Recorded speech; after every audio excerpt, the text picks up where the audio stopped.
안녕하십니까. 전승권이라고 합니다. 오늘 제가 강의하는 내용은 나의 브랜드를 프랜차이즈로 키우기라는 주제로 강의를 드릴 거고요.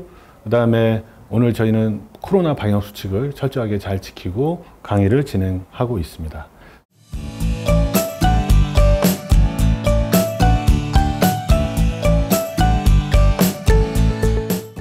자, 그럼 본격적으로 오늘 강의에 대해서 이야기를 나눌 거고요. 프랜차이즈에 대한 정의를 좀 말씀을 나눌 건데, 그 전에 제가 서두에 이제 먼저 좀 말씀을 드리고 싶은 게, 프랜차이즈에 대해서 워낙 광범위한데 이 짧은 시간 동안에 이제 여러분들에게 알려드릴 수 있는 부분은, 제가 알려드리는 핵심은 이제 브랜드의 관점에서 프랜차이즈를 바라보는 시각. 그 다음에 사실은 또 이 프랜차이즈 비즈니스는 브랜드가 다다라고 해도 과언이 아닐 정도로 브랜드를 하는 저의 입장에서는 이야기를 하는데, 실제로 또 이제 프랜차이즈에 관련된 시스템이나 또 모든 비즈니스를 전체적으로 컨트롤 하시는 분들 입장에서는 또 다른 관점이 있을 겁니다. 그래서 제가 말씀드리는 부분은 이 브랜드 관점에서, 브랜드 매니지먼트죠. 브랜드 관리, 브랜드 매니지먼트 관점에서 프랜차이즈 비즈니스를 바라본 시각, 그리고 그런 시각에서 내 사업, 내가 하고 있는 이 영업장을 어떤 식으로 프랜차이즈로 키우느냐, 그것을 이제 브랜드 관점에서 바라본다. 이런 기준으로 오늘 강의를 진행한다. 이렇게 이해해 주시면 되겠습니다. 자, 기본적으로 그리고 프랜차이즈의 정의가 뭐냐, 이 부분에 대해서 이제 좀 제가 짚어봤는데, 사실 우리가 검색하다 보면 프랜차이즈의 정의는 어렵지 않게 다 쉽게 이해할 수 있고 찾아볼 수가 있습니다. 근데 이제 보시면 이건 이제 네이버의 시사상식사전에서 나온 내용 그대로예요. 쉽게 볼 수 있는 내용이죠. 근데 보시면 보라색 부분에 보시면 상호, 그 다음에 특허 상표, 그리고 기술 등을 보유한 제조업체나 판매업체다. 여기서 무슨 얘기냐면 상호나 상표를 얘기하고 있습니다. 이 상호랑 상표가 뭡니까? 바로 브랜드입니다. 결국은 브랜드가 있어야만, 아무리 제조업이라 하더라도 브랜드가 있지 않은 상태에서는 한계가 있다라는 게 기본적인 정의에서도 의미가 담겨져 있습니다. 그리고 소매점과의 계약, 즉 가맹점을 이야기하는 거죠. 각 가맹점과의 계약을 한다. 그 다음에 상표의 사용권, 그리고 제품의 판매권, 그리고 기술 또는 노하우, 이런 것들을 제공한다. 그리고 제공하는 만큼 그 대가, 소위 로열티라고도 하죠. 그 대가를 받는 시스템적 비즈니스, 그 시스템을 기반으로 한 비즈니스, 이렇게 이해하시면 되겠습니다. 다만 이제 여기 차트에 보시면 제가 보라색과 푸른색과 붉은색으로 표시가 되어 있습니다. 현재 네이버에서 검색해 보면 이런 내용이 나오는데, 이제 뒷페이지를 가서 보시면 프랜차이즈 정의가 한국 프랜차이즈 산업협회에서 그 경영 가이드 총서로 나온 책이 있습니다. 그게 2004년도에 발행한 책인데, 지금으로 치면 이제 벌써 한 15년, 16년 이상 됐죠. 근데 그 내용을 봤을 때 과거의 관점이기도 하지만 본질적인 관점은 또 변함없는 내용들도 있습니다. 그래서 이제 그걸 잠깐 소개를 해드리면서 비교를 할 건데, 상호 계약을 체결한다. 근데 이제 앞 페이지를 다시 보시면 소매점과 계약한다. 이 부분은 같은 개념이죠. 어렵지 않은 내용이고, 다만 여기 이제 자기의 상업상 표지, 그리고 서비스 마크, 그리고 상호 기타의 영업 상징, 보시면 상업상 표지, 그 다음에 서비스 마크, 그리고 상호 기타의 영업상 상징이 되는 표지. 표지라 함은 표식을 얘기하는 겁니다. 표식. 또는 내지가 이제 또는을 말하는 거고, 경영의 노하우. 결과적으로 표지, 그러니까 이게 표시라 그랬죠. 표식. 그 다음에 마크. 표식과 마크를 강조하고 있습니다. 이런 것들이 결국 뭘 의미합니까? 브랜드를 또 얘기하는 거죠.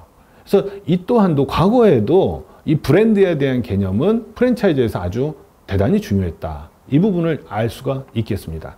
그리고 그런 어떤 경영의 노하우와 표식을 사용해서 동일한 이미지, 아주 중요한 이야기입니다. 이미지가 동일하다. 동일해야 되죠. 예를 들어서 프랜차이즈가 전국에 가맹점이 100군데가 있는데 100군데가 점주님이 100분이라고 해서 그 매장이 100가지 이미지를 다 가지고 있으면 안 되거든요. 한 가지 동일한 이미지로 보여줘야 된다는 겁니다. 그리고 영업행할 권리를 부여함과 동시에 영업에 관한 지도를 한다. 영업에 관한 지도를 하는 분이 누굽니까? 슈퍼바이저라고 하죠. 이 슈퍼바이저를 얘기하는 겁니다. 그리고 그의 대가로 프랜차이지, 즉 이제 가맹점으로부터 로열티 등 일정한 대가를 징수한다.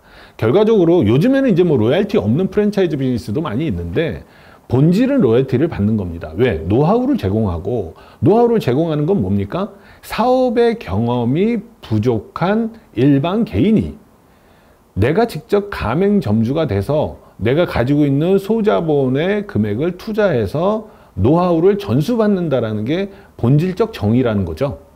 그래서 그 노하우를 전수받는 대부분은 뭐냐? 브랜드 관점에서 봤을 땐 브랜드 경영의 대부분의 노하우를 전수받는다. 이렇게 보시면 되겠습니다. 정의를 말씀드리고서 제가 이제 갑자기 실패 이유 이렇게 말씀을 드리고 있는데, 사실은 대부분의 TV 광고에서도 그렇고 뭐 저희랑 뭘 하게 되면은 뭐 무조건 성공합니다. 뭐 수익률이 어떻고 또 투자 대비 뭐 손익분기점이 어떻게 빨리 오고 뭐 이런 얘기들 많이 하죠. 광고도 그렇고 신문 광고, TV 광고 뭐 직접 대면해서 상담을 해도 마찬가지인데 다 잘 된다는 얘기를 듣지만 실제로 정말 잘 되는 케이스가 썩히 그렇게 많지만은 않습니다. 이게 왜 그럴까요? 그래서 이제 실패 이유도 우리는 한번 짚어봐야겠다. 예. 본사, 그 다음에 슈퍼바이저, 그리고 가맹점, 이 3자가 브랜드에 대한 명확한 컨셉트를 제대로 이해해야 되는데 그러지 못하는 거예요. 이게 말이 어렵죠. 결국 쉽게 얘기하자면요. 최초에 우리는 어떤 브랜드다. 우리는 어떤, 뭐 예를 들어 뭐 식당이다 하면 뭐가 있을까요? 한우 고기를 판매하는 식당이다. 그럼 우리 한우는 어느 강원도 청정 지역 어디 횡성의 어디에서 가지고 온 한우만 쓴다. 그럼 그걸 반드시 지켜야죠. 그리고 또 그 한우에 대해서 스토리텔링도 잘 하고, 그 다음에 한우를 키우고 있는 그 농장주분 있죠? 농장주분에 대한 어떤 이야기들, 이런 것들도 지속적으로 계속 보여주면서 통일된 이미지와 정제된 그 컨텐츠로 정제된, 노출이 돼야 되겠죠. 그렇게 해서 동일한 이미지로 꾸준하게, 저 한우 프랜차이즈는 정말 이러이러하다. 그만큼 믿음이 간다. 이런 메시지를 지속적으로 줘야 됩니다. 그런데 문제는 사람이 하는 일이다 보니까 이게 사람이 100명이 되면 100가지 생각이 있고 사람이 10명이 되면 10가지 생각이 있는 겁니다. 그러다 보니까 통일되기가 쉽지가 않아요. 그래서 그만큼 본사의 콘셉트가, 본사가 가지고 있는 이 브랜드에 대한 콘셉트가 강력하고 명확해야 된다는 거예요. 그게 강하거나 명확하지 않으면 그만큼 생각이 다양해집니다. 이거는 이렇게 해도 되지 않을까? 요건 이렇게 생각해도 되지 않을까? 이런 어떤 흔들리는 생각들이 슈퍼바이저나 가맹점주들은 말할 것도 없고요. 그런 현상이 벌어지니까 강력한 컨셉트에 대한 이해, 그리고 그에 따르는 소통, 이게 부족하다라는 게 가장 핵심적인 사업의 실패 이유입니다. 그에 따라서 이제 자세히 보면 브랜드 약속의 이행 실패. 그러니까 우리 브랜드는 이렇습니다 하고 약속이 명확하고 철저하게 이행이 돼야 되는데, 그리고 브랜딩, 마케팅, 그리고 홍보에 대한 지원이 본사에서도 소규모 프랜차이즈들이 워낙 많다 보니까 대규모 지원이 한계가 있어요. 그래서 그런 지원이 아무래도 늘 항상 부족하다라는 가맹점주 이분들의 의견들이 늘 있죠. 시끌시끌하죠. 그 다음에 슈퍼바이저, 점주, 직원. 여기 직원이라면 이제 그 현장, 그 가맹점의 직원. 그 다음에 내부 직원도 마찬가지고, 최종 고객에 대한 브랜드 이미지 관리. 즉 뭐냐면은 고객에 대해서도 다양하게 세그멘테이션을 할 필요가 있습니다. 우리에게 진짜 중요한 고객이 누굴까요? 최종 고객일까요? 일반 소비자? 물론 중요합니다. 그러나 당장 더 중요한 건 점주님들이에요. 네. 그럼 점주님들을 고객으로 생각하고 우리가 어떻게 관리 운영할 거냐, 이런 부분도 얘기를 좀 나누겠습니다. 그리고 그에 따르는 우리 브랜드의 이미지 관리, 아주 중요하죠. 그 다음 본사와 슈퍼바이저의 적절한 통제, 이게 이제 잘 안 될 경우에 문제가 되겠죠. 그 다음에 시의적절한 브랜드의 일관성. 브랜드는 일관성이 있어야 되는데 때로는 적당한 융통성을 발휘해서, 완전히 대쪽 같거나 이러면 힘들잖아요. 그러니까 그런 적당한 융통성을 발휘해서 기본적으로 우리 브랜드는 이렇게 가는 게 우리의 길입니다. 하지만 뒤에서나 앞에서나 옆에서나 어떤 상황이 벌어질 때는 살짝 그 융통성을 발휘해 줄 필요가 있는 거죠. 근데 그런 부분이 사실 관리 운영하는 데 있어서 특히 CEO분들이나 CMO분들 이런 분들이 이제 상당히 노련한 어떤 그 노하우가 필요한 거죠. 그 다음에 브랜드 에쿼티, 좀 어려운 말이 나왔는데요. 이 브랜드 에쿼티라 하면 무슨 얘기냐면 비교가 가능한 매입의 효과다. 무슨 얘기냐? 저들과 나와 비교했을 때 똑같은 장소에서 나는 매출이 뭐 1,000만 원인데 저들은 매출이 뭐 500만 원이다. 그런데 나는 1,000만 원에서 실제로 이익이 뭐 150만 원이 나오는데 저들은 500만 원에서 100만 원이 나온다. 그럼 에쿼티가 어느 쪽이 높은 거예요? 매출이 500이지만 저쪽이 더 높은 거예요. 그죠? 이런 개념이에요. 그러니까 순수하게 이익만을 이야기하는 게 아니라 또 다른 어떤 가치까지 부여가 되는데 쉽게 이해를 하자면 여러분들 권리금 있죠. 권리금도 약간 에쿼티하고 유사한 케이스다. 요 정도로 좀 봐주시면, 물론 완전히 똑같진 않습니다. 이해하시기 쉽게 말씀을 드리는 거예요. 그래서 우리 상표의 에쿼티 측정 및 관리의 복잡성에 대한 이해를 아주 심도 있게 해야 되는데 그게 쉽지만은 않아요. 근데 여기 내용들이 이제 좀 쉽지 않은 내용들이 몇 가지 있죠. 근데 요거는 이따가 시간이 된다면 한 번 더 좀 더 짚어볼 겁니다. 이 내용에 대해서 전체적으로 풀어드리는 내용이 이번 시간의 강의다. 이렇게 봐주시면 되겠습니다. 자, 프랜차이즈 사업의 시작은 브랜드다. 서두에도 말씀드렸죠. 브랜드가 있지 않으면 프랜차이즈는 불가능합니다. 브랜드부터 시작해야 됩니다. 그리고 프랜차이즈의 상표, 즉 상호, 이 상호가 아무리 프랜차이즈 사업을 키워도 향후에는 쉽게 무너질 수도 있습니다. 그런 사례도 있습니다. 무너지진 않지만 그것 때문에 상당히 지금 진통을 겪고 있는 브랜드들도 있습니다. 자, 그래서 브랜드가 명백하고 명확하고 탄탄하게 준비되어 있으면 프랜차이즈 사업하는데 기본 준비는 돼 있다. 이렇게 보시면 되겠어요. 다만 여러분들께서 나는 이미 그동안의 사업을 한 10년, 그러니까 장사를 한 10년 했는데 이거를 프랜차이즈로 좀 바꾸고 싶다. 주변에서 또 의견도 많이 얘기하고. 그렇다면 오늘 강의에서 내가 빠진 게 뭐가 있구나. 이걸 한 번 더 짚어보실 수 있는 기회가 좀 되셨으면 좋겠습니다. 자, 글자를 가지고 제가 몇 가지를 배치를 했는데 가운데 보라색으로 창업정신이라고 제가 크게 써놨습니다. 네, 브랜드의 핵심은 바로 창업정신입니다. 우리가 저기 매장은 어떻게 생긴 거지? 그냥 뭐 어디 돈 많은 사람이 뭐 장사하나 보네. 이런 이미지 주면 소용이 없거든요. 이제는 특히 요즘 같은 MZ세대 분들은 더더욱 그래요. 예.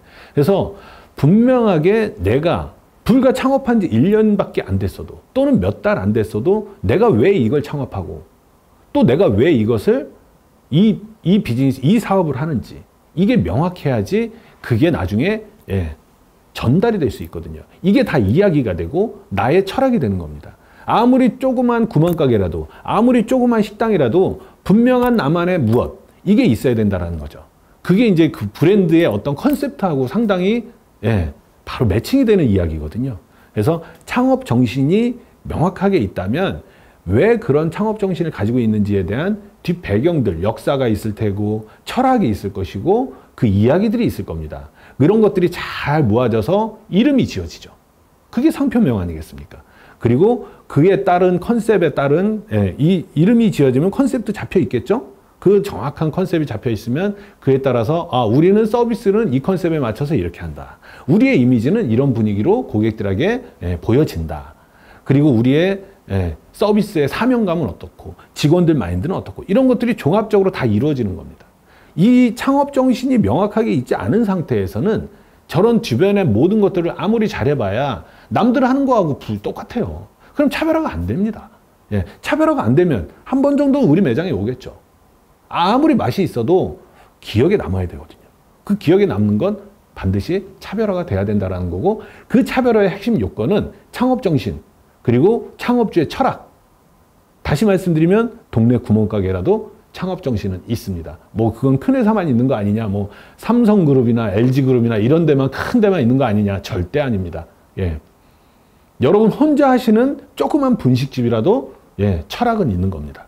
여러분 나름대로의 철학이 여러분만의 여러분다운 여러분만의 철학 그게 분명히 있어야 되고 그것이 내부에 여러분들이 가지고 계시지만 그걸 밖으로 표현해내지를 않으셨던 것 뿐입니다. 그걸 반드시 밖으로 꺼내시기 바랍니다. 그게 아주 중요합니다. 자, 그렇게 돼야 이게 확고해야 뭐가 돼요? 전달이 되죠. 확고하지 않으면 전달을 해도 1이라고 명확하게 얘기하지 않고 1 잃어버리면 저쪽에서 2라고 알아들을 수도 있죠. 그러니까 1하고 명확하게 얘기해야 되잖아요. 똑같습니다. 내 창업 정신과 철학을 명확하게 얘기할 수 있으면 누군가에게 전달이 되고 그게 복제가 되죠. 그게 바로 프랜차이즈의 시작입니다. 프랜차이즈의 본질은 경영 이념에서 출발한다. 본사와 가맹점은 경영 이념의 통일체다. 그러니까 창업주의 창업 정신이라고 그랬죠. 철학이고, 예, 역사고, 혼이고, 이것들이 바로 경영 이념이 될 수 있습니다. 이런 경영 이념을, 예, 하나로 한데 모어서 100명이 모이든 1000명이 모이든 다 같은 사람들이 다 같은 생각을 해야 돼요. 다른 사람들이 같은 생각을 하는 거죠, 정확하게는. 그래서 경영 철학, 경영 사상, 기업 활동의 가장 근본이 되는 게 바로, 예, 창업주의 창업 정신이다. 신념, 신조, 사상, 뭐 이데올로기 이런 것들이죠. 뭐 이게 뭐 정치적 성향으로 좌냐 우냐 이런 얘기를 하는 게 아닙니다. 예, 내가 왜 이 사업을 하고 어떤 배경에 의해서 이 사업을 했고 어떤 과정에 의해서 이 사업을 했고 내가 어렸을 때 어떤 생각을 해서 이러이러하다 보니까 이 사업을 하게 됐다. 이런 스토리가 분명히 있어야 된다는 거죠. 그것이 바로 우리 기업과 브랜드의 정체성이 되는 겁니다. 예. 정체성 하면 영어로 얘기하면 아이덴티티라고 합니다. 아이덴티티는 뭘까요? 보겠습니다. 원래 아이덴티티는 컨셉트에서 출발합니다. 컨셉트는 잘 아시죠? 많이들 이야기하는 개념. 예, 그건 제가 좀 이따 뒤에서 또 설명을 드릴 텐데 컨셉트는 아이덴티티와 이미지로 나뉘어요. 즉 정체성과 느낌. 그럼 정체성은 뭐냐? 우리가 고객에게 보여주고 싶은 무엇. 그게 우리의 정체성이에요. 이미지는 뭘까요? 우리가 보여줬던 무엇을 가지고 고객이 느끼는 무엇. 그게 이미지입니다. 그래서 브랜드 아이덴티티다, 브랜드 이미지다 라고 얘기하는데 대부분 브랜드 이미지라고 얘기 많이 해요. 왜? 우리가 소비자 입장이라. 예, 소비자 입장에서는 브랜드 이미지입니다. 하지만 우리가 회사 입장이고 우리 브랜드 자신의 입장이라면 우리는 브랜드 아이덴티티가, 예, 확고하게 자리 잡혀 있어야 된다는 겁니다. 근데 지금 아이덴티티하고 이미지하고 두 개를 얘기했는데 저 맨 밑에 보면 같을수록 성공한다고 말씀드렸죠. 같을수록 성공한다는 게 무슨 얘기일까요? 뭐 프랜차이즈 사업은 아니지만 예를 하나 들어드릴게요. 저 이미지에서 한번 이미지 차트를 한번 보시기 바랍니다. 이미지에서 분류라고 돼 있죠. 카테고리자이션인데, 예, 요 카테고리에 상품 분류에 라면이라고 써놔 볼게요. 아주 유명한 상품이에요. 라면. 근데 컨셉트가 한국인의 매운맛입니다. 자, 그러면 왼쪽에 브랜드 이름으로 뭐가 떠올까요? 당연히 신라면이에요. 한번 100분한테 얘기하면, 예, 다 100분 다 신라면 얘기합니다. 근데 앞에 라면이란 얘기를 안 하잖아요. 그러면 한 80분 정도는 신라면, 그다음에 20분 정도는 순창고추장, 뭐 이 정도 얘기를 하세요. 그만큼 확고하게 브랜드 이미지가 고객에게 정착이 돼 있다는 얘기예요. 그런데 한번 생각해 보시죠. 한국인의 매운맛이 누가 얘기했습니까? 농심 회사 본사에서 얘기했어요. 그럼 뭐였어요? 그게 브랜드 정체성이었습니다. 그 브랜드 정체성이 아직까지도 아주 오래전에 얘기 나왔던 정체성인데 그게 아직까지도 우리 고객들에게 남아있다라는 겁니다. 그래서 어때요? 같다라는 얘기 아니에요. 이미 같으면 뭐예요? 성공한다는 얘기입니다. 같으면 같을수록 성공한다는 게 무슨 얘기냐? 우리가 주장하는 것과 고객이 느끼는 것이 같으면 같을수록 성공한다. 그 이야기인 겁니다. 근데 제가 아까 고객이 누구누구나 이런 말씀 드렸잖아요. 고객은 최종 소비자도 고객이지만 점주님들, 즉, 예, 경영체, 소규모 경영체들 여러 가지 있지 않습니까? 우리는 프랜차이즈 비즈니스를 할 거니까 그분들도 우리에겐 고객이에요. 그러면 그분들하고 우리하고 생각이 같아야 돼요. 예.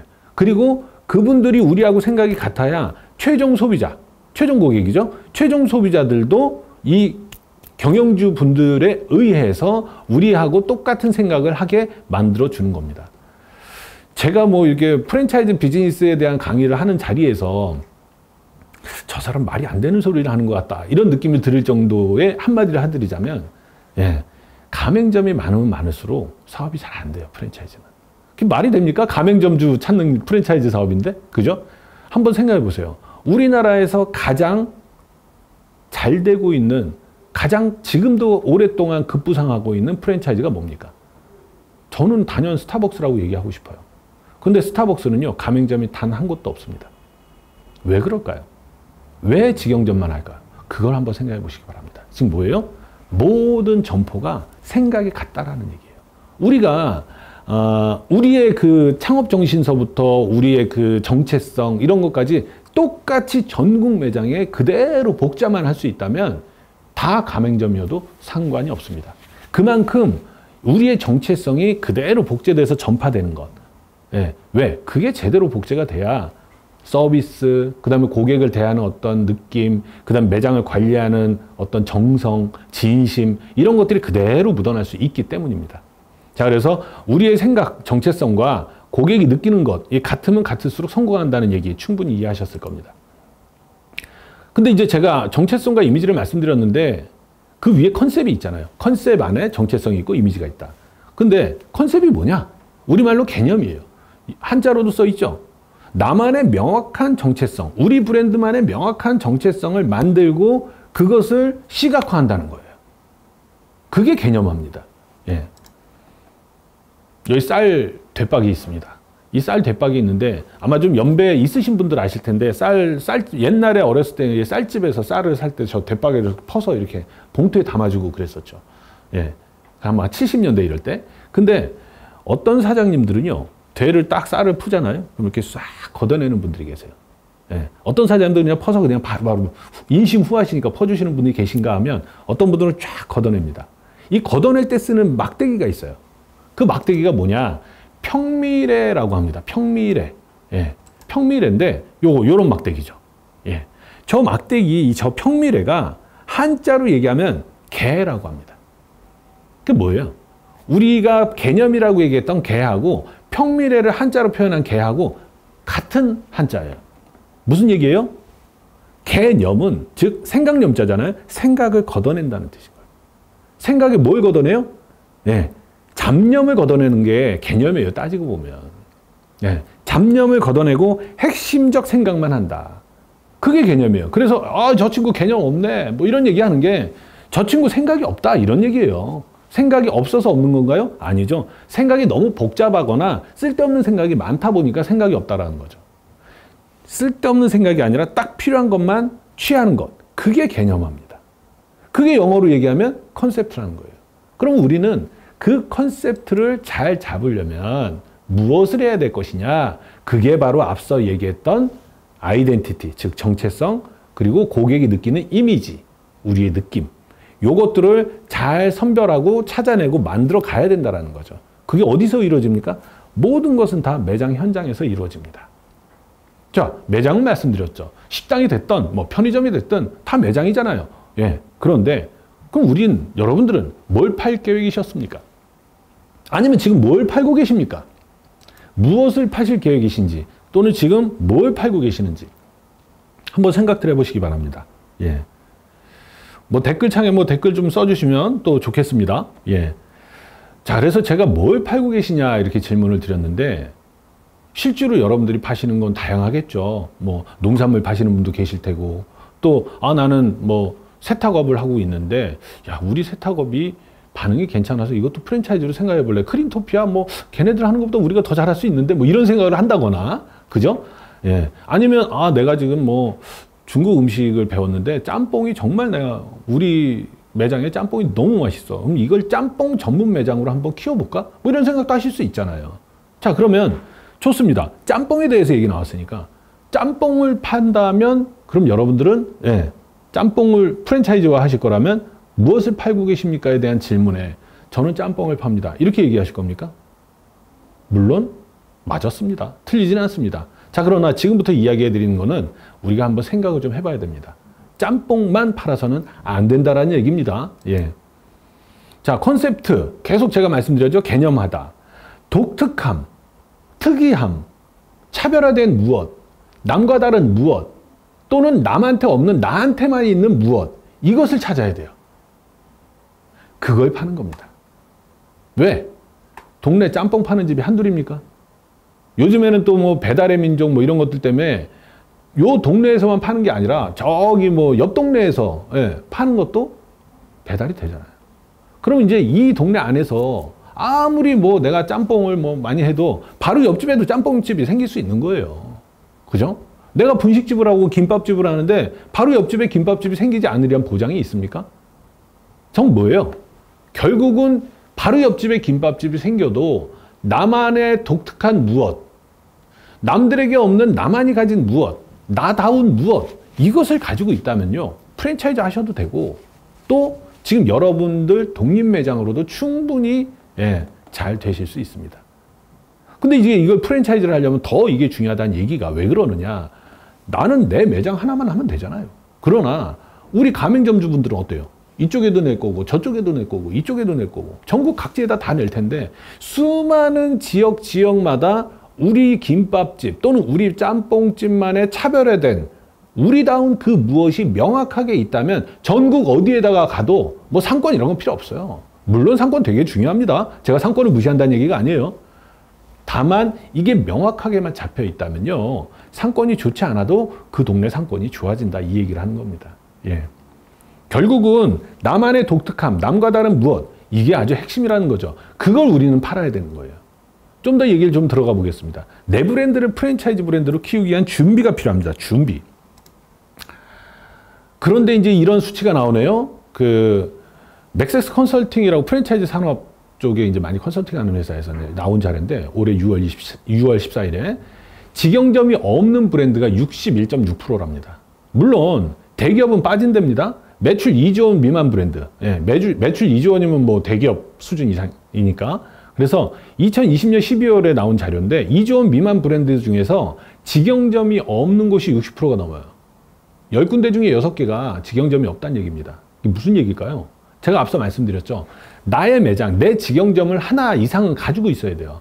물론 이제 법제화 됐습니다. 이제는 법제화가 됐어요. 직영점을 1년 이상 운영해야 가맹점 모집이 가능하게끔 법제화가 됐다라는 얘기가 저 한겨레 신문 올 4월 30일자에 나왔죠.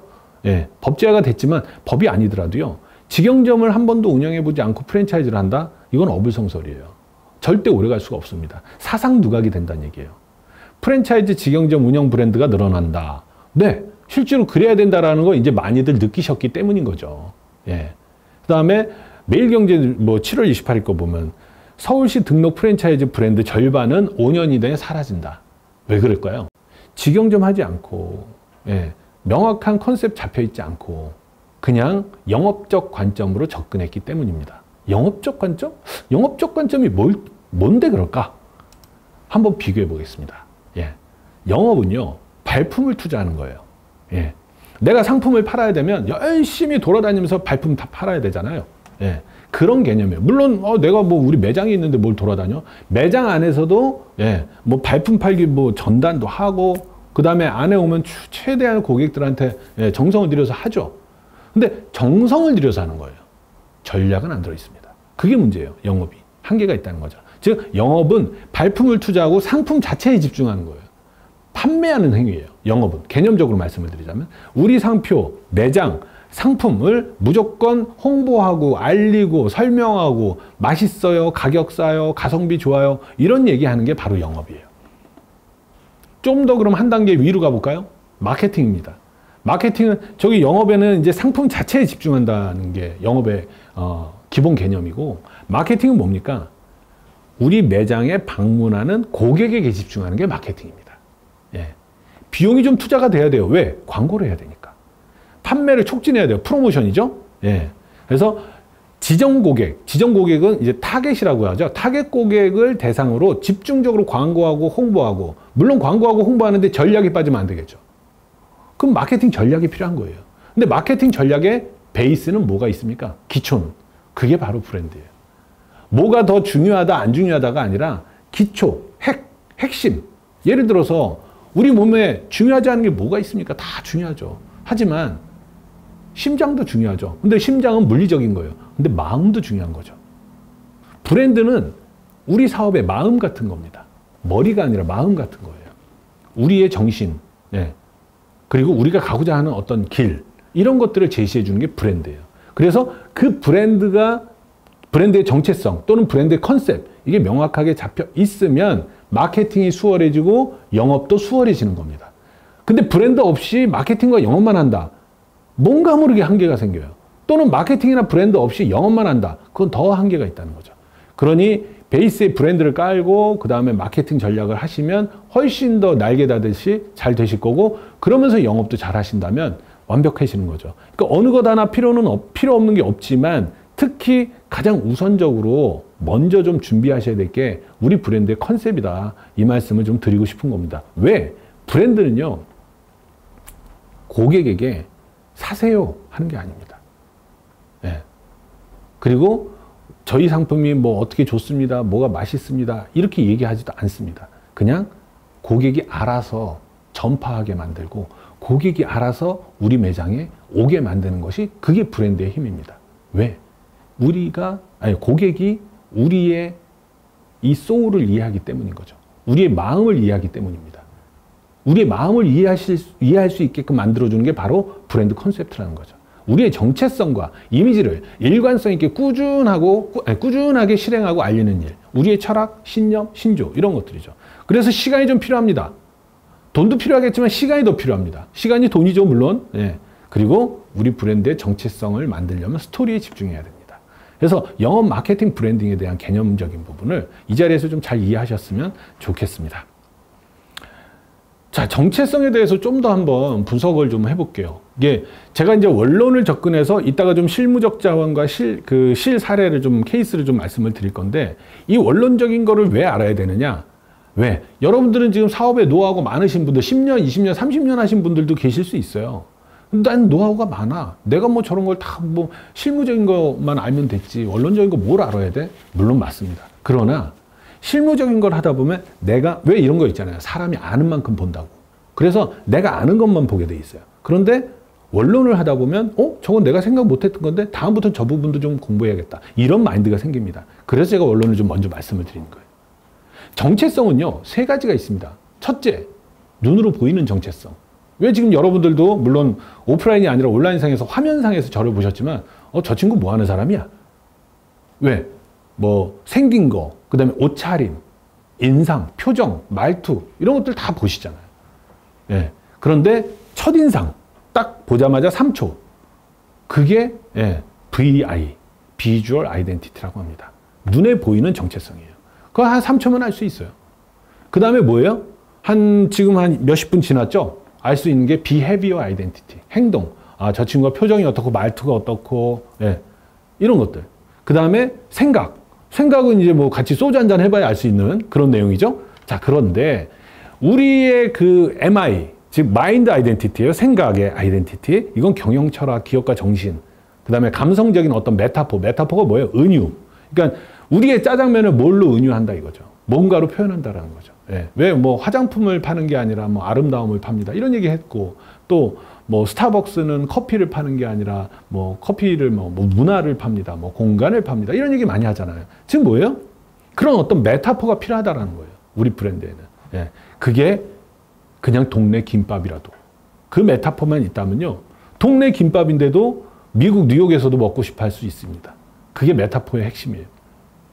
프랜차이즈의 본질이기도 하죠. 그래서 VI, BI, MI, 비주얼 아이덴티티, 비헤비어 아이덴티티, 마인드 아이덴티티 이것들을 정확하게 이해하고 VI는 뭐예요 그럼? 간판, 그 다음 매장을 우리 밖에서 봤을 때 이런 느낌, 종업원의 어떤 표정, 그 다음에 종업원의 뭐 유니폼, 뭐 이런 것들, 인테리어, 뭐 이런 거 디스플레이 다 들어갑니다. 비헤비어는 실제로 얼마나 우리가 정성을 들여서 고객들에게 뭔가를 제공해 주느냐 이런 데서 느껴질 수 있는 모든 것들. 그 다음에 마인드 아이덴티티는 그런 VI와 BI, 즉 비주얼 아이덴티티와 비헤비어 아이덴티티를 제공하기 위한 핵심은 뭐였냐? 가슴속에 뭐가 있느냐? 마음속에 그게 있는 거죠. 그래서 이 빨간 부분 표시한 프랜차이즈의 본질이 되는 MI, 마인드 아이덴티티가 잘 정립이 돼 있으면 비헤비어와 VI는 비헤비어 아이덴티티와 비주얼 아이덴티티는 즉 눈에 보이는 것과 행동하는 것들은 잘 자리 잡히게 돼 있다라는 얘기입니다. 과거에 일반적인 프랜차이즈는 VI와 BI에 많이 집중을 했었죠. 근데 성공하는 프랜차이즈들 보면 MI가 명확하게 있습니다. 프랜차이즈 사업은 브랜드 관리다. 이제부터는 시간상 조금 제가 속도를 내겠습니다. 이미지 관리다. 제일 크게 확정이 돼 있죠. 브랜드 관리는 이미지 관리다. 그 다음에 슈퍼바이저 관리고, 마케팅 관리고, 상품 관리고, 가맹점 관리고. 그래서 관리가 잘 돼야 되는데 이거는 노하우가 많이 필요합니다. 그러나 무엇을 관리해야 되는지는 좀 우리가 검토를 할 필요가 있습니다. 단순하게 뭐 슈퍼바이저 관리하고 서비스를 어떻게 관리하고 거래처 어떻게 관리하고 매출 관리 어떻게 하고 이런 것들은 기본적으로 해야 되는 내용이잖아요. 하지만 가끔 거기 빠져 있는 게 있어요. 근데 그게 제일 중요해요. 그게 뭡니까? 바로 이미지 관리입니다. 우리 브랜드가, 우리 매장이 어떤 이미지로 고객들에게 보여지고 있느냐, 이것만큼은 늘, 특히 CEO분들, 사장님들은 늘 관심을 기울이시고 늘 뭐라 그래요? 이걸 모니터링을 하셔야 된다는 거죠. 이미지 관리 가장 중요합니다. 수많은 자영업자들이 있는데 그들의 성공을 위해서 내가 최선 다할 수 있냐, 이게 준비가 돼 있으면요, 여러분도 프랜차이즈 하실 준비가 돼 있는 겁니다.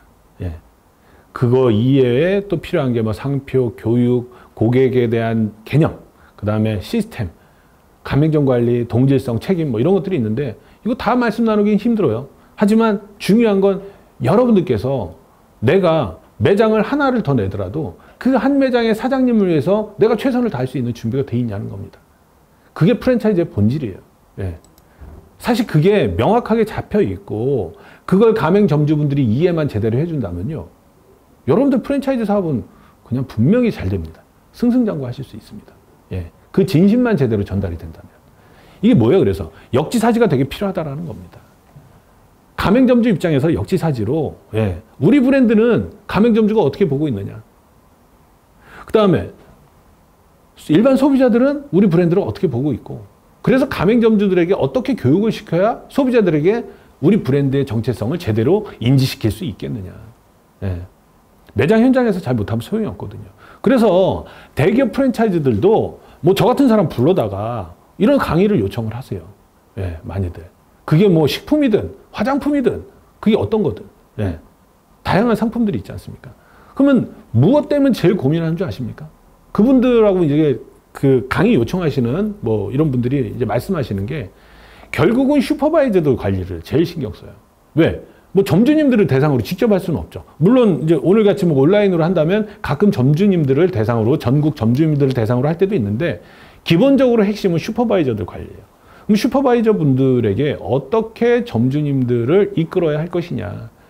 근데 이제 그게 방법론적인 얘기인데 그 방법 안에 본질이 뭐가 있냐는 거죠. 그 본질은 결국 우리 브랜드의 정체성이 그 본질입니다. 그 브랜드의 정체성이 변함이 없다면요, 슈퍼바이저도 우리의 주장, 본사의 주장, 그리고 가맹점과의 관계를 어떻게 끌어가야 될지에 대한 개념, 방향, 이런 것들이 명확해진다는 겁니다. 그게 우리 컨셉이 명확한 상태에서 역지사지가 돼야 된다는 거예요. 우리가 컨셉이 명확한 상태에서 가맹점주의 입장을 충분히 이해하고 배려하고 풀어간다면 된다라는 겁니다. 그리고 전 세계 석학들이나 경영이나 이런 분 하는 석학들이 자주 보는 내용들이 있습니다. 경영 구루들이 뭐 나오는 얘기들. 거기서 프랜차이즈 관련된 얘기 나오는 것 중에 가장 최우선으로 나오는 게 가맹점 관리를 어떻게 하느냐. 그리고 가맹점의 입장에 생각해서 우리가 어떻게 하고 있느냐. 이런 내용들이 가장 많이 나옵니다. 그래야 성공할 수 있고 실제로 성공한 브랜드들이 그렇게 얘기도 하고 있습니다. 우리 고객은 누구냐? 1차 고객 가맹점주. 2차 고객 매장 현장 직원, 그 다음에 최종 고객 소비자죠. 사실 소비자가 제일 중요합니다. 그러나 우리가 직접 대면하는 쪽은 소비자이기 이전에 가맹점주라는 거예요. 그럼 가맹점주들에게 우리 브랜드를 어떻게 알리느냐에 따라서 그게 매장 직원을 통해서 소비자에게 전달이 된다는 겁니다. 이거를 하는 그 가교 역할을 하는 분들이 누구예요? SV, 슈퍼바이저죠. 슈퍼바이저 역할 아주 중요합니다. 그래서 처음 하실 때는요, 프랜차이즈 하실 때 정말 슈퍼바이저는 정말 중요한 분을 앉히셔야 돼요. 정말 믿을 만한 분. 자, 가맹점주 입장에서 프랜차이즈의 장점. 요거는 좀 읽기만 할게요. 장단점은 본사의 체계적 교육. 그러니까 초기 착업비 용이하죠. 그 다음에 검증된 브랜드. 검증된 브랜드냐는 게 뭐예요? 우리가 브랜드 인지도가 그만큼 있어야 된다는 얘기거든요. 근데 과연 있느냐? 있어야 돼요. 만들어야 돼요. 컨셉도 명확해야 되고. 그래야 검증된 브랜드죠. 그래서 보장된 고객 인지도와 충성도가 보장이 되는 거죠. 그 다음에 본사의 마케팅 광고 판초. 영업에만 집중할 수 있는 겁니다. 현장에서. 왜? 마케팅이나 브랜딩이 잡혀 있으니까. 본사의 브랜드 정체성이 뚜렷하니까 신뢰감 있는 소비자 이미지가 형성이 된다. 그 다음 본사의 노하우가 지원이 되니까 상대적으로 실패율이 좀 낮다. 내가 금액을 투자해도. 경우에 따라서 지역 독점도 가능하다. 왜? 매장이 잘 되잖아요. 그러면 지역 내 점포를 다점포로 운영하시는 분도 계세요. 뭐 유명 빵집 뭐 이런 데 있잖아요. 그런데 보면 뭐 빵집을 뭐 한 분이, 예, 한 분이 빵집을 한 4-5개 소유하고 계신 분도 계시고, 또 뭐 편의점도 한 분이 뭐 4-5개 운영하시는 분들 많잖아요. 그러니까 그냥 아예 지역 내 다점포 운영해서 아예 그 지역 자체를 그냥 거의 독점하듯이 그런 경우도 많이 있습니다. 잘 되시는 경우에. 그런 어떤 장점들이 있어요, 프랜차이즈가. 가맹점주 입장에서. 근데 이제 단점도 있죠. 본사의 매뉴얼에 따라야 되니까 답답해요. 점주의 경영 전략을 무조건 반영해야 되는데 나랑 생각이 다를 수도 있거든. 가맹점주 입장에서는요. 예. 초기 투자 비용이 상대적으로 많이 들어요. 왜 그럴까요? 그만큼 다 해주니까. 예. 다 해주잖아요. 아니면 처음부터 내가 다 알아서 해야 되는데. 예. 그러니까 오히려 다 해주는 만큼 그 비용을 지불하는 거예요. 예. 세상에 공짜는 없으니까요. 장기적으로 로열티 등 수수료를 지불한다. 로열티 없는 프랜차이저들도 많이 있는데요. 예. 그래도 로열티가 100% 전혀 반영이 안 돼 있는 케이스는 그리 많지는 않을 겁니다. 물론 그거는 이제 뭐 경우에 따라 다릅니다. 그리고 본사 통제하에 관리와 운영으로 본사 의존도가 높다. 무슨 얘기냐면 본사가 잘 되면 나도 잘 될 확률은 높죠. 근데 본사가 안 되잖아요. 그럼 나는 무조건 안 돼요. 이게 쉽지 않은 겁니다. 뭐 아닌 경우도 있습니다. 뭐 이건 좀 프랜차이즈의 일반적인 개념하고 좀 다른데 왜 이태리의 필라라는 그 스포츠 브랜드가 있었는데 그 스포츠 브랜드가 문을 닫고 한국에서 인수를 했죠. 예. 그런 개념이죠. 그런 케이스가 종종 있어요. 이따가 뭐 말씀드리지만 공차도 우리 한국 분이 인수를 했잖아요. 그냥 일반 가정주부셨는데 뭐 그런 케이스로 본사를 인수하는 경우도 있지만 사실 그거는 의외로 되게 극히 드문 케이스입니다. 예. 본사가 잘못되면 우리가 잘못될 확률이 되게 높아요. 근데 본사가 잘 된다고 해서 우리가 무조건 잘 되냐? 꼭 그런 것만도 아니에요. 그럼 어때요? 결국 우리가 잘해야 돼요. 이건 뭐예요? 그냥 가맹점주분들 입장이에요.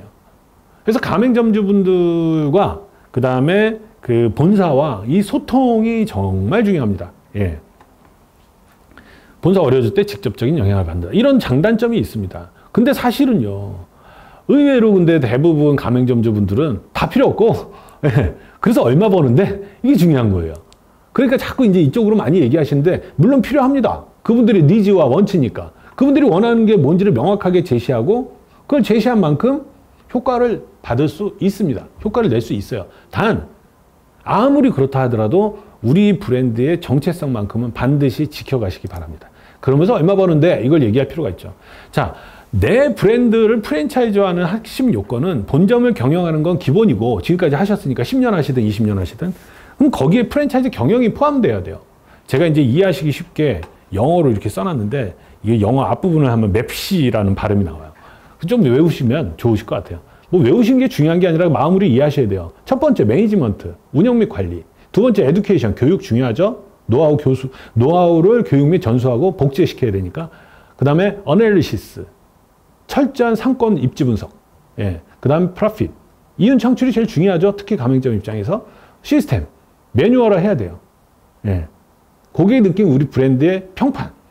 이것을 잘 관리해야 본점 경영은 원래 잘 하시지만 프랜차이즈를 잘 알면 이 6가지도 잘 준비가 돼 있어야 된다는 거예요.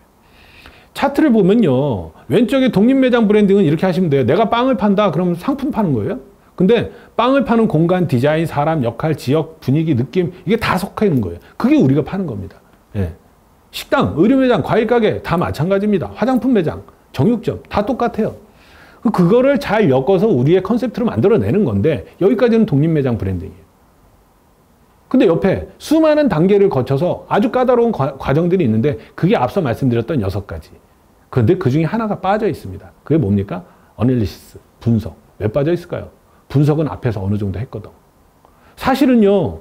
상권 분석이나 이런 거는 여러분들 지금 독립매장, 하나 매장을 내실 때도 상권 분석은 기본적으로 하실 거 아니에요. 안 하시면 안 돼요. 당연히 하셔야 돼요. 그러니까 그 개념은 가지고 계세요. 근데 나머지는요.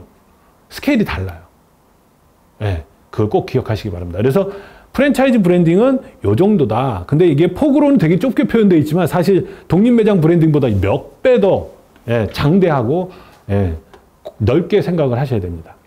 그래야 프랜차이즈 비즈니스를 하실 수 있는 준비가 돼 있다 이거예요. 프랜차이즈 사업의 핵심은 상표권이다. 이거 상표권 되게 중요합니다. 예. 상표 가치, 뭐 우리의 철학 이런 것들이 담겨서 차별성 있고 법적 권리 있어야 되고 뭐 이러는데 등록 가능성이 있어야 되고 뭐가 문제냐면요. 이거 상표해놓고 안 되는 경우가 많아요. 프랜차이즈화 안 되는 경우가. 왜? 상표 권한을 충분히 제대로 가질 수 있는 상태가 아닌 상태에서 사업을 시작해서 가치, 일관성, 지속성 모든 매장에 동일한 가치를 담아 꾸준하게 제공을 해야 됩니다. 꾸준하게. 예. 여기서 이제 우리 상표권은 상표의 권한이 잘 잡혔을 때 소위 말하는 로열티죠. 로열티가 높으면 높을수록 어때요? 우리가 판매하는 상품은 가격이 높아져요. 가격이 높아지면 우리의 이익도 높아지죠. 왜? 원가는 다 비슷하니까. 예.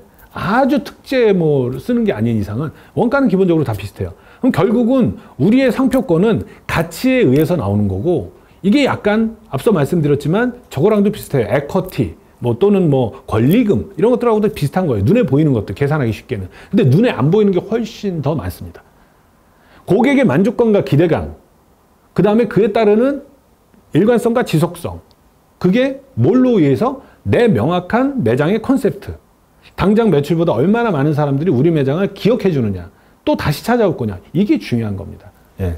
그래서 우리의 컨셉이 명확해지면 꾸준하게 그걸 인간성 있게 지속성 있게 가지고 가면 흔들리지 않는 우리의 가치가 잡히고, 그게 바로 로열티, 즉 상표권이 만들어질 수 있다는 겁니다. 그런데 그러기 전에 준비해야 될 게 많이 있어요. 우리의 브랜드 이미지를 어떻게 만들 거냐. 예. 이미지를 만들 때 제일 중요한 건 맨 밑에 보시면 고객이 우리 매장에서 얼마나 가치 있는 시간을 보냈는가. 단 1분 1초를 보내도, 동네 편의점에서 우유 하나를 사더라도 잠깐 지내는 한 30초 동안에 어떤 가치를 부여할 것인가. 그 시간이 많다면 제가 그런 사례 다 말씀드릴 거예요. 정말 30년째 편의점 우리나라에 들어온 지 30년 좀 넘었죠? 30년째 왜? 정말 잘 나가는 편의점이 있어요. 한 자리에서. 왜? 고객에게 주어진 10초, 20초, 30초를 그냥 안 버리세요. 거기 점주님은. 그런 사례들이 많이 있습니다. 예. 뭐 고객한테 뭘 경험할 게 뭐가 있어 10초 동안. 많습니다. 예. 아마 장사 많이 해보신 분들은 잘 아실 거예요. 예. 그런 어떤 가치, 뭐 식당에서 주어지는 가치는 뭐 맛도 있고, 뭐 오감적인 가치, 기대감, 육감, 뭐 많이 있습니다. 그런 모든 가치를 제공할 수 있어야 되고, 결국은 고객이 그걸 느껴야 돼요. 야, 내가 이 매장에서 단 10분 있었는데 난 여기 또 오고 싶어. 왜? 가치가 있으니까. 돈 낼 가치가 있고 올 가치가 있는 겁니다. 그걸 제공해야 돼요. 그게 커스터머 밸류, CV라고 합니다. 그걸 제공해야 돼요. 그 다음에 상표권은 이게 준비하는 과정이 이제 가치가 첫 번째고요. 두 번째가 상표권을 위한 준비입니다. 이름 짓는 거, 그 다음에 그걸 법적으로 권한을 잡아주는 거, 그리고 디자인하는 거. 네이머, 변리사, 디자이너의 합작입니다. 예. 다만 키프리스에서 검색하시는 분들 많아요. 물론 틀린 거 아닙니다. 맞습니다. 하지만 이게 다가 절대 아니에요. 이건 한 70%만 믿으세요. 왜? 키프리스에서 검색했는데 안 나오는 경우도 많아요. 예를 들어 이거 한번 보시죠. 첫 번째 사례, 밥상 애찬. 요건 밥상 이해찬. 이름 비슷하죠. 이런 건 키프리스에 검색해도 안 나와요. 물론 당연히 단어가 다르기 때문에 상품 분류도 다르고, 그래서 등록이 둘 다 됐습니다. 문제는 뭘까요? 차별화가 안 돼요. 헷갈린다는 얘기예요. 예. 이건 누가 먼저 했든 간에 서로 둘 다 손해예요. 자칫하면. 네. 그 다음에 제가 수원에 35년 살았는데 수원에 아주 유명한 만두집이 두 개가 바로 옆에 있어요. 보용만두와 보영만두. 뭐가 진짜냐 가짜냐를 진위 여부를 여기서 따질 건 아니지만, 이게 지금 처음부터 시작할 때 잘했다라면 이런 문제가 생겼을까요? 예. 시간상 요건 뭐 다 얘기할 수는 없고, 진위 여부도 어느 정도는 밝혀지긴 했는데, 예, 중요한 건 그게 중요한 게 아니라, 이렇게 혼선이 생기면, 물론 오히려 지금 이 두 집은 서로 이렇게 막 헷갈리다 보니까 더 유명해지긴 했어요. 예, 이런 독특한 사례도 있습니다만 실제 혼선 생겨서 좋을 거는 그렇게 많지는 않습니다. 그 다음에 이제 사실은 좀 심각한 현재 진행형인데, 명륜 진사갈비 유명하죠. 근데 명륜 등심 해장국하고 지금 상표 분쟁이 붙어 있어요. 근데 이렇게 되면 사업에 그 가맹점주들이 얼마나 불안하겠습니까? 이게 좀 핵심적으로 좀 우려가 되는 케이스죠. 마지막으로 펭수. 펭수는 이제 뭐 어린이들 관련한 아이템에만 등록을 했다가 나중에 이제 다른 쪽에 등록을 다른 사람들이 해서 난리가 났었어요. 그래서 다시 재등록을 해서 이렇게 했습니다. 이제 공고 중이에요. 다 했었어야 되죠. 자, 마지막입니다. 나만의 브랜드 네이밍 방법. 요건 서비스 차원에서 말씀드리는데 읽어보시면 아실 수 있습니다. 뭐 유튜브로 나오니까 나중에 또 한번 읽어보시고, 왜 이런 걸 해야 돼? 취향 겨냥하고 인상이 강해야 되고, 메시지 담아야 되고, 지금 말씀드린 내용이 다 담겨 있습니다. 외우기 쉬워야 되고, 상품 속성 담겨야 되고, 차별화해야 되고, 부정적 느낌 없어야 되고, 법적 등록 가능해야 되고, 듣기 좋아야 되고, 버벌 이미지라 그러죠. 친근감이 있어야 되고. 여기까지고요. 예. 이 공차 사례는 평범한 주부가 한국 판권에서 시작했다. 요게 이제 스토리가 또 있죠. 그래서 매출을 늘리기 위해 가맹점은 무리하게 확대하지 않는 가맹점 비중이 30%에 불과한, 그래서 지금은 엄청난 가격에 팔렸죠.